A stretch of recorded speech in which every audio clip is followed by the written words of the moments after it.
नमस्कार सभी को। मैं स्वाति शर्मा, अस्तित्व की उड़ान प्रदेश मंत्री।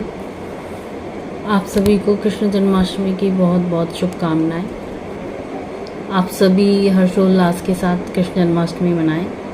लेकिन इसके साथ मैं आपको एक संदेश देना चाह रही हूँ कि भारत में महिलाओं की स्थिति अब है, उनकी सुरक्षा के लिए हम क्या कर सकते हैं। मैं एक सोशल वर्कर हूँ, तो मेरा उद्देश्य यही है कि मैं सभी को सचेत करूँ। सचेत मतलब उनको सभी को जानकारी है, आज के टाइम पर सभी को मालूम है क्या करना है क्या नहीं चाहिए, फिर भी अपराध हो रहे हैं। क्योंकि अपराध इसी वजह से हो रहे हैं कि हम अपने घर में ये सब बातें करते नहीं हैं। बच्चों को समझाना, लड़कियों को भी समझाना, लड़कों को भी समझाना, सभी को आजकल समझाना चाहिए। घर में ये बातें खुल के करनी चाहिए। अपराध होने का कारण यही है कि बच्चों में अपराध की प्रवृत्ति पनप रही है, सिर्फ इस कारण कि वो खुल के बात नहीं कर पा रहे और घर वाले उन पर ज़्यादा ध्यान नहीं दे पा रहे हैं। भारत में महिलाओं की सुरक्षा अब एक बड़ा मुद्दा बन गई है। देश में महिलाओं के खिलाफ अपराध दर में बहुत वृद्धि हुई है और ये सभी जान रहे हैं। आजकल की न्यूज़ सब अपडेट होंगे कि क्या कहाँ क्या अपराध हो रहे हैं, कहाँ कुछ नहीं हो रहे हैं। इसी वजह से मैं आपको बताना चाह रही हूँ, महिलाएं अपने घरों से बाहर निकलने से पहले 2 बार सोचती हैं। सबको पता है कि रात में यहाँ नहीं जाना, वहाँ नहीं जाना, खासकर रात के समय में। तो ये सब हमारे मन में ये डर है और ये सच में सच्चाई भी है, क्योंकि अभी पुलिस ने एक हेल्पलाइन नंबर भी जारी किया है कि रात में 10 बजे से लेके सुबह 6 बजे तक कोई भी महिला को अगर व्हीकल नहीं मिलता है तो वो हमें कॉल करे, हम उनको उनकी सुरक्षित जगह पर छोड़ कर आएंगे। भारत में महिलाओं की सुरक्षा एक महत्वपूर्ण बिंदु बन चुकी है। भारत में महिलाओं को पुरुषों के बराबर अधिकार दिए गए हैं, सभी जानते हैं, लेकिन लोग इसका पालन नहीं करते।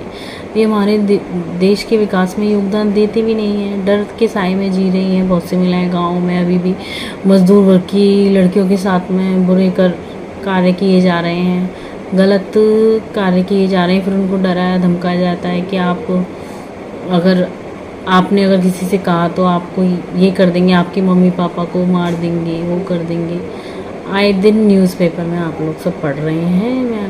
मैं सिर्फ आपको बताना चाह रही हूँ, अपने घर में खुलकर बात करें, लड़कियों से भी लड़कों से भी। बड़े बच्चे हैं आपके तो बड़े बच्चों से भी दोस्त की तरह बात करें, जिससे वो खुल के आपको बताएं।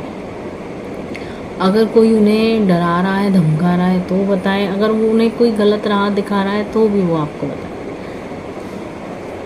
महिलाएं अब देश में सम्मानित पदों पे हैं, लेकिन हम पर्दे के पीछे देखें तो हम पाते हैं कि आज भी उनका शोषण हो रहा है। हम हर दिन अपने देश में महिलाओं के खिलाफ होने वाले भयानक अपराधों के बारे में पढ़ते हैं, सब जानते हैं। न्यूज़पेपर, आजकल तो सोशल नेटवर्किंग इतना ज़्यादा अपडेट रहता है और इतना ज़्यादा फैल चुका है कि हर कोई सोशल है अपनी लाइफ में। बस जहाँ तक ये चीज़ें नहीं पहुँची है, ये मैसेज सिर्फ उनके लिए है जो ज़्यादातर अपने कामों में बिजी रहते हैं। अभी भी कई जगह ऐसी हैं जहाँ महिलाओं को मोबाइल यूज़ करना भी मतलब अपराध माना जाता है। सिर्फ घर के काम करो और ज़्यादा है तो 8वीं 10वीं तक पढ़ लिए और आप अपने घर बैठो। भारत में महिलाओं के विरुद्ध अपराध, ऐसा कोई दिन नहीं जाता जब महिलाओं के खिलाफ अपराध की खबर ना सुनते हो। वास्तव में कम से कम 5 समाचार लेख जो हमें विभिन्न अपराधों के भयानक विवरण के बारे में बताते हैं।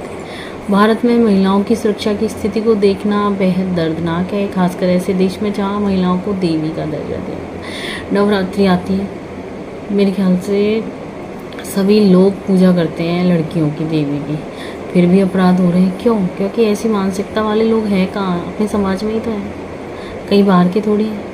तो ऐसी मानसिकता कैसे हो जाती है उनकी कि एक पल में पूजा कर रहे हैं और एक पल में अपराध कर रहे हैं महिलाओं के खिलाफ। महिलाओं के खिलाफ अपराधों की जो सूची है वो काफ़ी लंबी है। देश के कई हिस्सों में एसिड अटैक बहुत आम बात होती जा रही है। अपराधी पीड़ित के चेहरे पर एसिड फेंक कर उनकी ज़िंदगी पूरी तरह से बर्बाद कर देते हैं।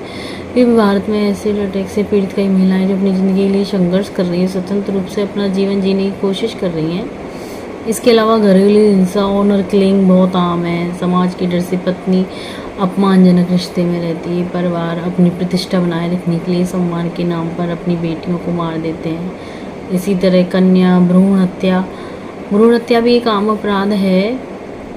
प्रतिगामी सोच के कारण लोग बेटियों को जन्म से पहले मार देते हैं। ये सोच अभी तक भी मानसिकता है लोगों की कि बेटी नहीं होनी चाहिए। अगर बेटी नहीं होंगी तो बेटे कैसे हो जाएंगे? आप बेटों की शादी कहाँ से करोगे?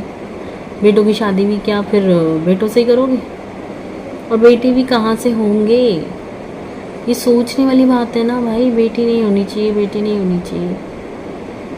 और घर में भी ऐसे सबके सामने बहुत इज्जत कर रहे हैं पत्नी की, और जरा सा कुछ गलती होने पर उसके प्रति हिंसा कर रहे हैं।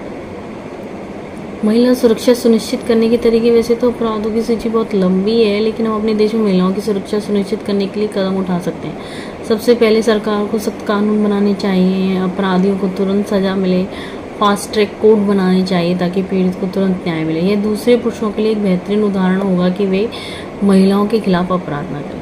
सबसे महत्वपूर्ण बात यह है कि पुरुषों को बचपन से ही महिलाओं का सम्मान करना सिखाना चाहिए। ये बिल्कुल सही बात है। आप अपने घर में ही आप बताओगे कि चाहे तुम्हारी छोटी बहन है चाहे बड़ी बहन है, आप इसको इज्जत दो पूरी, चाहे वो कुछ भी करे। आप मम्मी पापा को बताओ, आप खुद हाथ मत, क्योंकि जहाँ बच्चे बचपन से ही लड़कियों पे हाथ उठाना शुरू कर देते हैं अपनी बहन पर ही, तो वो आगे जाके अपनी वाइफ को भी पीटते हैं ज़रा सी गलती होने पे।